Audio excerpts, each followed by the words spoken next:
But if you haven't been able to guess, this isn't exclusive to Mortal Kombat. This is something happening across the industry, and this is happening in all of our favorite IPs and all of our favorite franchises, whether it's Halo, whether it's God of War, whether it's Uncharted, whether it's like anything. Pick a fucking franchise from your childhood and pick a modern version of it, and there's going to be something in it that royally pisses you off because it's subversive propaganda. So I want to go look at this clip here from someone I've never heard of before named Nadeshot. And so Nadeshot, I guess he's a streamer or something. I really don't know. I just saw this in this context. He commented on the state of gamers and how they react to new games. And we're going to take a look at this right now, and I'll react to it after. There's something weird that has happened in the gaming community. I'm serious, too, when I say this. For some reason, everybody in the gaming community wants they want games to fail. It's very bizarre.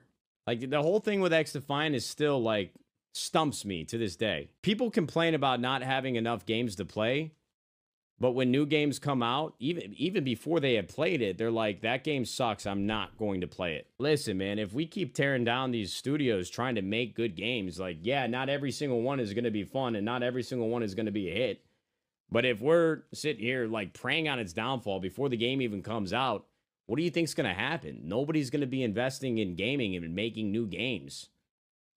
And you're not going to have shit to fucking play. You're going to be sitting here playing MW2 Remastered Edition. You're going to be sitting here trying to play fucking the same old games for the 1,000th time because these billionaires and fucking multi-billion publishers, they're not going to greenlight any new games, any new concepts, any new IP. I mean, I try to put myself in the shoes of myself when I was like 16 years old, but I can't. I was excited for new games when they came out. The problem is now we have too many options. We've seen too many different games. We've seen too many different ways to interact with games. Like, back in the day, bro, in 2007, when Halo 3, Gears of War 1, and Call of Duty Modern Warfare dropped the same fucking year. It's going to quickly say that Gears of War came out in 2006, not 2007. But anyway, go on. Bro, we were lined up outside of GameStops, whether it was in a mall or attached to a fucking Hollywood Video, sitting there waiting, camped out, drinking fucking Mountain Dew, waiting for these new games for the midnight release. Everybody was so excited about it. Now when new games come out, we're fucking sitting around a goddamn fire witch artifact, like doing a satanic ritual for the game to fail miserably. I don't really get it. So, in other words, don't ask questions. Just consume product and then get excited for next products.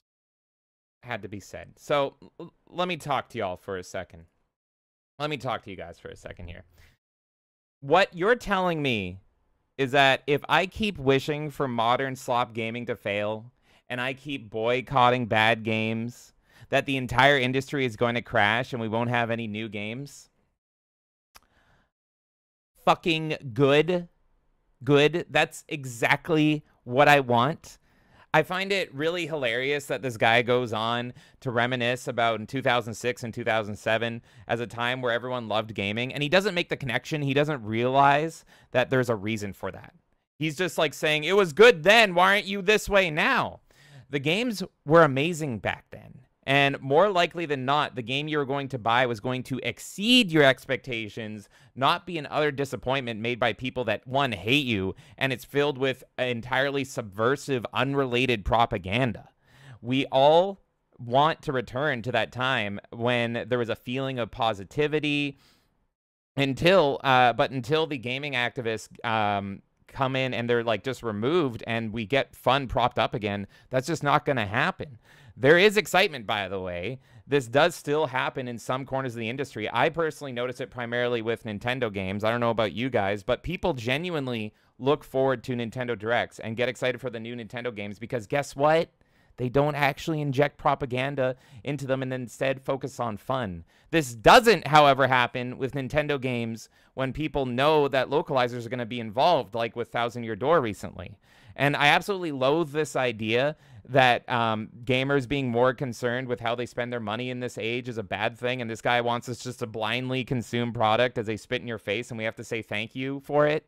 So really, I just, like, fuck you, and fuck this mentality. If you want to make me a blind, happy customer again, like in the old days, you're going to have to regain my trust. You're going to have to regain my trust a lot, and oh boy, there's a lot that you have to do to regain my trust. And after all the shit that we've had to put up with, like, I don't even see it fucking happening ever. So, in short, no. Fuck you. I'm going to keep hating on slop. I'm going to keep calling it out. And I think this is the right way to go about it. And, oh no, that means a video game crash is going to happen, and I'm going to have to play old games that are actually good. I see this as an absolute win. Fuck you. Okay, thoughts? I have seen this making the rounds on Twitter. I purposely didn't watch it, not out of anything, just this is like my least favorite type of human being, is this. Because the enemy you know is the people that cry and call you racist and sexist and whatever when, you know, oh, you don't like this character, blah, blah, blah. These people actually piss me off more. The people that are like, just be positive, bro. Just be nice about it. What's the big deal? So there's a few shitty games. Why do you guys obsess over this shit? Those are the people that genuinely make me angry to the point where I see red. Because it's like, I'm not going to fucking lower my standards for anyone. Okay? I don't care. If your game is shit, I don't owe you a fucking dollar. I don't owe you a single second of praise. I'm going to tell you that your game is shit. That's it. I'm not going to sit here and go, oh, well, you know, there's been 10 bad games recently, so I can't shit on all 10 of them because that's too negative. No, fuck you. I don't care. And if that means that the industry crashes and burns, that is on them, that is not on the customers who have propped up this industry, who have literally made it what it is today by buying those games. It's not on us as the consumer.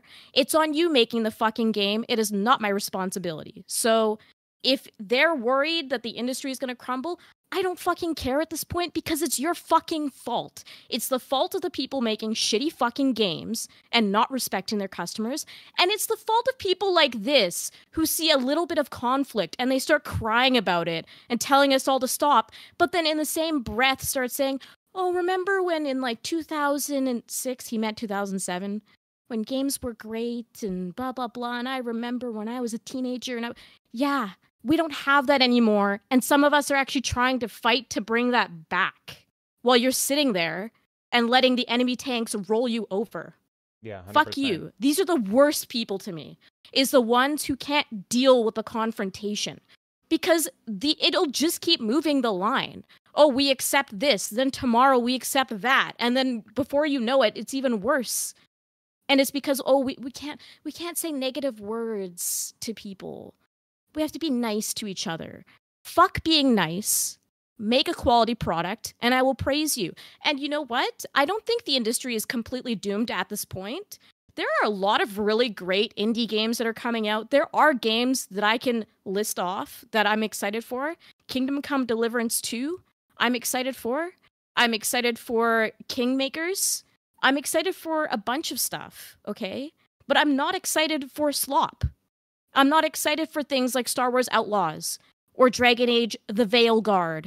People tweeting about Veilguard being like, oh, you know, I'm going to cancel my Halloween plans and I'm going to play this game. No, just go trick-or-treating with your kids, guys. Like, that's way more worth it than Dragon Age. I'm sorry. But Dragon Age looks like shit, and that company does not respect you at all. Mm-hmm. It doesn't respect your time, money, nothing. So I will support the companies that are making great games, and I will insult the companies that aren't. I don't care if you've made 10 games that I love, and then the 11th game is shit. I'm going to tell you your 11th game is shit. Fuck anyone who tries to tell me otherwise. I don't care. Yeah, couldn't agree more. So there you have it. There is our Mortal Kombat news. And like Kay said, I used to be a big Mortal Kombat fan. and I think it's shit now. And despite what this guy wants, I am going to keep calling it out. We're going to keep calling it out on the podcast, and we're going to accept no substitutes. We're not lowering our standards just because of the state of the industry. And if that causes an industry-wide crash because these people just can't make quality games anymore, cool. I have a fucking backlog in the 2000s. I'll wait for it to resurface and rise again. Shaka Zulu says, imagine defending censorship, man. Haven't we seen how steep the slippery slope is the past few years? Yeah, exactly. That's why I said the line just keeps moving. And then all of a sudden you can't say the most simple words because, that's why this fucking guy we talked about like 3 hours ago pissed me off so much, because it's like, oh, just be nice. Just be nice. And it's like every time we're just fucking nice about everything and ignore what's actually going on, it just gets worse and worse. And you can't even say like the most like gentle criticism. Yeah. So we're just going to be stuck in mediocrity forever because people can't handle the fact that they're not always doing the best work on Earth, and they're hearing about that. That's crazy to me.